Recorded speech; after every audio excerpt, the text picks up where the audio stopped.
Trigger Squad, T. Antonio, owner and creator of Trigger Devils. How are you guys doing today? I've got a video for you that shows Faraday Future is a complete joke and failure, and I don't think they're going to be around much longer. Now, all this information comes from a different video that's going, I wouldn't say viral yet, but it comes from a channel called The Outline, and most of their videos only get like 2,000 or 3,000 views, and this one got, at the time of making this, 169,000 views. So clearly it's getting traction. It popped up on my suggested, so that's how I came across it, and they make some excellent points as to why Faraday Future is just imploding. And I want to talk about some of the business implications of this because this is a common situation. And so I'm going to go through this with you guys and discuss what's actually happening. Let's just jump right into it. This much-hyped automotive startup claims to have invented a Tesla killer. All right. The fact that they did claim it was a Tesla killer like a long time ago, and it's just... I never like the idea of promoting your product as the killer of a different product. I wouldn't say never, but most of the time it's a bad idea, especially if it's like an iPhone killer or a Tesla killer. It sets the expectation way high. Really, what you want to do is you want to under-promise, over-deliver, and you're over-promising when you're saying you're going to kill a flagship product in an industry. A self-driving electric vehicle that performs like a supercar.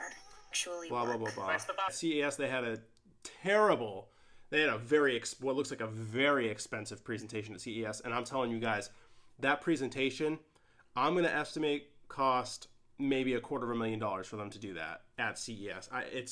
That event is incredibly expensive, and they had a huge stage, and all the lighting and stuff like that was very professionally done, and then the whole thing basically imploded. The car didn't work on stage the way it was supposed to. Now, that could happen. A lot of presentations fail, and so that kind of stuff can be excusable, and they did recover decently. However, it's starting to look like attrition was the reason why the failure happened, meaning people were jumping ship and jobs didn't get done that needed to get done, and that's why it failed. So if that's the case, then that's not really excusable. That's a big problem. But if it was just an honest mistake, then all right, we can look past it. But we're not talking about that. Let's move past the CES presentation. All right, here's a problem. The lineup of people, now they somehow they poached a bunch of people in the auto industry and from Tesla and from other companies. And this has all happened before with a different car company. So there was another company that rivaled Tesla a few years ago called Fisker. And they're out of the situation basically now. They went under, I think they got bought out again, like someone bought the name. But anyway, that came from a designer from Tesla thinking that they could just go do it, they could build their own Tesla. And I feel like the same thing is happening with Faraday Future. They thought they could do it, and it turns out it's a lot harder than they estimated. So they got a bunch of talent. Now let's see what the talent they got was. Here's some of the top game changers it hired. The VP of Regulatory Affairs at Tesla, the Finance Director of Qoros Automotive and veteran of Ford Motor Company, another person doing finance from Qoros and Ford, a veteran product manager from Jaguar and BMW, a communications manager from BMW, and a director of the Climate Action Champions program for the White House. Unfortunately, all of those people left Faraday Future between July and October, starting with the two in the finance department. Whoa! Oh, damn! Huge red flag. Not only did all of that talent leave basically in a short window, huge issue for a startup, but the first two people were from the finance department. Oh, my. This is what happens to companies when they fundraise and just fundraise like millions and millions and millions of dollars without proofs of concept, without the right talent, without a plan. Actually, you know what? Maybe they even had the right talent. Without a proper plan, a realistic plan, that will kill your business. Oh my God. So the finance people get to see more than everyone else of what the true state of the business actually is in terms of cash flow. That's some of the most powerful information in the company. So if you've got your finance people leaving, that's basically that's your death wish. That right there is when I'm like, holy crap, this is over for them. Whew. So they probably have no money, basically. They're about to run out of money, is my guess. Oh, and Faraday Future's acting global CEO Ding Lei, he left both Faraday Future and LeEco just days before this disastrous press conference. The CEO of the company just left Faraday Future right before CES. Not to mention, I'm not going to go into the details of why. I'm going to do a different video on naming your business because there's a lot of information about that you need to know. But I can tell you naming your car FF91 is a terrible, terrible name. And I'm not going to go into the details of why FF is a terrible acronym. Say hi to Kuno. But I would stay away from that name. But Faraday Future has more than just people. It has patents. We filed almost 2,000 patents globally for both vehicle and Internet of Vehicle innovations. Though, according to a report by The Verge, Faraday Future has a separate company called FF Cayman Global in the Cayman Islands that holds all of its intellectual property. One ex-executive told The Verge, Okay, so we're going to pause it right before then. The executive basically said if you're an investor in Faraday Future, you're in a lot of trouble. He used different language, but I'm not going to get into that or show that on screen. But, so let me explain what just happened. This is actually very common. They filed all these patents, apparently. Fine. They filed it under a different business entity other than Faraday Future, which is pretty normal. But the thing is when you have two businesses like that, typically if Faraday Future is going to be using all of the IP that this other entity owns, typically, or they would have some sort of relationship where this company licensed all of this technology for like $1 for the entirety of those patents lifetime, so, with like exclusive licensing, that sort of thing. So if that isn't in place, that sort of like contracts between the two, why wouldn't it be? Like, I just feel like that is such an obvious thing. So who knows if this is true? That might have been done properly. This is obviously just kind of hearsay, but it just makes me go, like, really is, I don't know. It's weird.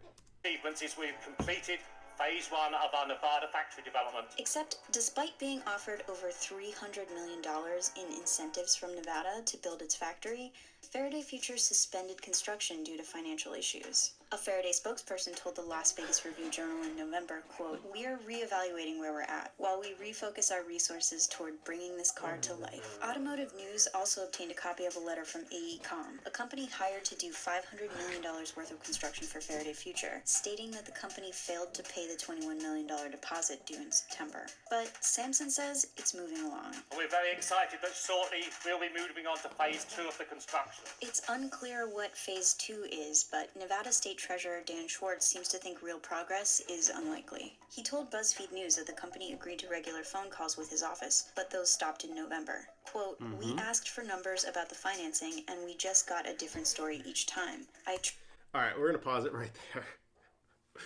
It's not even funny. It's frustrating. It's frustrating, okay? There's so much wrong with the situation. They haven't even produced a product yet, and they're building a manufacturing plant. Now, I mean, it's possible that that's a good idea, but most likely it's not, because they don't even know what they can't build a production car yet. They could have been more lean. They could have contracted the work to actually get the production of the car done, got some experience around it, and then went out and built a plant when they have, like money to do it, basically, from selling cars. That's what Tesla has done. All the people who bought Teslas from Tesla, like, the manufacturing I mean, I think that they did some of their manufacturing, but like they didn't have a huge operation, and Panasonic helped with a ton of stuff. But Faraday Future, like I said, they just thought this stuff was easy, apparently. So they went and they're like, we're going to build a giant factory too. And surprise, surprise, they're running out of money. Like, that stuff is so expensive. And then it's so obvious, like, when they won't show up for meetings, they're like story changes, that sort of stuff is very, like, telling. It's very telling. And it's just frustrating that they weren't more iterative. Like, it is so trying to attack and everything all at once, copy Tesla exactly, and do it with no focus on a single thing at a time. Truly don't believe they have any money. Still, the car looks really impressive on paper. FF91 is in a class of its own and has the most comprehensive sensor system of any production vehicle today. This could be true if the FF91 were, in production, but it's not. Signs of financial collapse at Faraday Future and LeEco continue to pile up. A Faraday insider told the Financial Times, if CES goes badly, it's all over. And it didn't exactly go not badly. All right, so I'm going to wrap the video that we're watching there. Now, I would be shocked if Faraday Future doesn't go out in the next year. And it's just so telling. The red flags are everywhere. And for me, like, as a business owner, as an entrepreneur, like, this stuff irks me so much because it's so common, it feels like right now, like the whole vaporware stuff. People literally, and this is, I don't know how this is the situation, but some people are just good at fundraising. They're good at getting investors to give them money. And that's actually not a bad thing, but it's like, just like anything else, like if you've got powers, you want to use them for good, not for evil.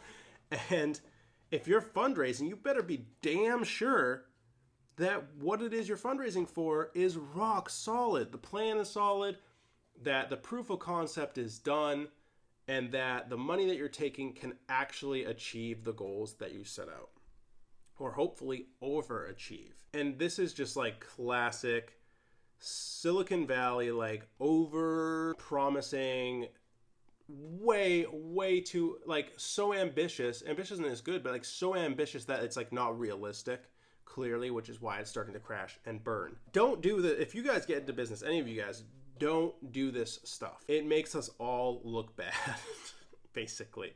That's why Trigger Devils hasn't even fundraised yet. Like, everything we've done is bootstrapped because we have been maturing our plan, maturing our knowledge, everything like that.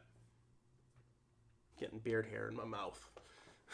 Don't be like Faraday Future. That's basically the message here. And don't be like Fisker as well. Don't try, like, this is so copycat type stuff, like if you're trying to copy someone else, just stop, just, it's probably not going to go as well for you as you think it's going to in your mind. And especially if you're taking other people's money in the process. Especially then. That's the video today. I get incredibly passionate about this stuff. Drop a like on the video if you enjoyed this type of content. It was hard to make, but fun. And subscribe to the channel if you are new. We do videos 5 days a week. And that's all I got for you guys today. D'Antonio out.